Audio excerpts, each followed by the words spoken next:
السلام علیکم ورحمۃ اللہ وبرکاتہ۔ صرف 5 منٹ کا مدرسہ قرآن و حدیث کی روشنی میں 7 رجب المرجب۔ نمبر 1، اسلامی تاریخ حضرت عثمان غنی رضی اللہ تعالی عنہ۔ آپ کا نام عثمان، کنیت ابو عبداللہ اور والد کا نام عفان ہے۔ آپ رضی اللہ تعالی عنہ رسول اللہ صلی اللہ علیہ وسلم کی پھوپھی ذات بہن کے بیٹے تھے اور حضور صلی اللہ علیہ وسلم سے 6 ماہ چھوٹے تھے۔ حضرت عثمان رضی اللہ تعالی عنہ اسلام لانے والے چوتھے شخص ہیں۔ رسول اللہ صلی اللہ علیہ وسلم نے نبوت کے بعد اپنی صاحبزادی حضرت رقیہ رضی اللہ تعالی عنہا کی شادی حضرت عثمان رضی اللہ عنہ سے کر دی تھی۔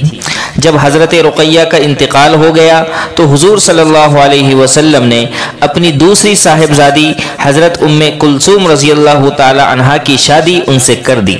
اسی لیے حضرت عثمان کو ذو النورین کہا جاتا ہے۔ آپ صلی اللہ علیہ وسلم نے حبشہ اور مدینہ دونوں کی ہجرت فرمائی۔ جس طرح آپ صحابہ کرام میں بہت مالدار تھے، اسی طرح سب سے زیادہ سخی اور خدا کی راہ میں خرچ کرنے والے بھی تھے۔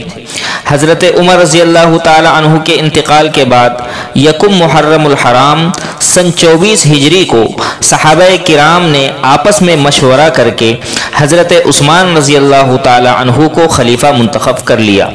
اس طرح آپ مسلمانوں کے تیسرے خلیفہ بنے۔ نمبر 2، اللہ کی قدرت، اونچے اونچے پہاڑ۔ اللہ تعالیٰ نے زمین کو پانی پر بچھایا، پھر اس پر بڑے بڑے پہاڑ ایسی حکمت سے گاڑے کہ اس کا جتنا حصہ زمین کے اوپر ہے اس سے کہیں زیادہ زمین کے نیچے ہیں۔ ان پہاڑوں نے زمین کو ہلنے سے روک رکھا ہے۔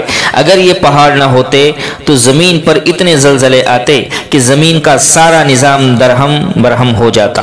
لیکن یہ اللہ تعالیٰ ہی کی ذات ہے جس نے زمین کو پہاڑوں کی کیلوں سے باندھ رکھا ہے۔ اللہ تعالیٰ نے قرآن میں فرمایا ہے، کیا ہم نے زمین کو فرش اور پہاڑوں کو کیلے نہیں بنایا؟ یقیناً یہ سب ہماری ہی کاریگری ہے۔ نمبر 3، نماز کی اہمیت۔ ایک آدمی نے آپ صلی اللہ علیہ وسلم سے عرض کیا، اے اللہ کے رسول، اسلام میں اللہ کے نزدیک سب سے زیادہ پسندیدہ عمل کیا ہے؟ آپ صلی اللہ علیہ وسلم نے فرمایا، نماز کو اس کے وقت پر ادا کرنا، اور جو شخص نماز کو جان بوجھ کر چھوڑ دے اس کا کوئی دین نہیں ہے، اور نماز دین کا ستون ہے۔ نمبر 4، ہر نماز کے لیے تازہ وضو کرنا۔ حضرت انس رضی اللہ تعالی عنہ بیان کرتے ہیں کہ آپ صلی اللہ علیہ وسلم کی عادت شریفہ تھی کہ باوضو ہونے کے باوجود ہر نماز کے لیے تازہ وضو فرماتے، اور ہم لوگ کئی نمازیں ایک ہی وضو سے پڑھتے تھے۔ نمبر 5، آپس میں صلح کرانا۔ رسول اللہ صلی اللہ علیہ وسلم نے فرمایا، کیا میں تم کو ایسی چیز نہ بتاؤں جس کا درجہ نماز، روزہ، صدقہ سے بھی بڑا ہوا ہے؟ صحابہ نے عرض کیا، اے اللہ کے رسول ضرور بتائیے۔ آپ علیہ السلام نے فرمایا، 2 آدمیوں کے درمیان صلح کرانا اور آپس کا اختلاف تو دین کو تباہ و برباد کر دینے والی چیز ہے۔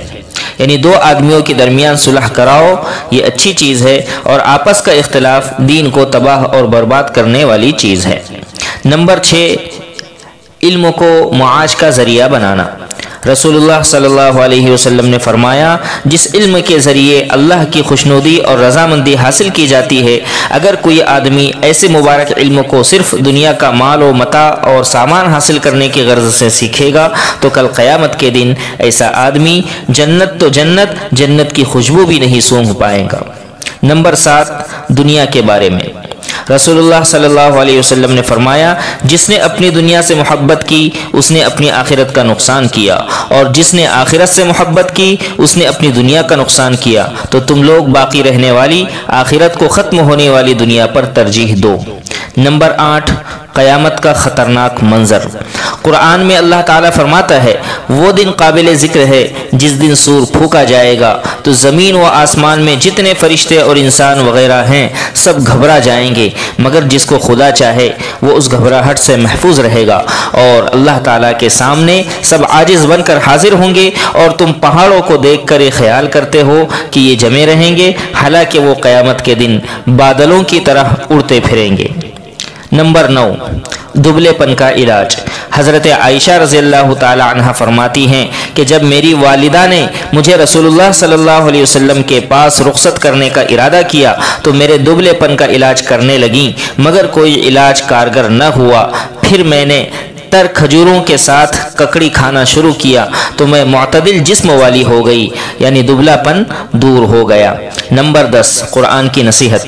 قرآن میں اللہ تعالیٰ فرماتا ہے، اللہ تعالیٰ کے احکام کو ہنسی کھیل نہ بناؤ، اور اللہ تعالیٰ نے تم پر جو احسان کیا ہے ان کو یاد رکھو، اور اس کا یہ احسان بھی یاد کرتے رہو کہ اس نے تم پر کتاب یعنی قرآن اور عقل و حکمت کی باتیں اتاری تاکہ ان کے ذریعے تمہیں نصیحت فرمائے، اور اللہ سے ڈرتے رہو۔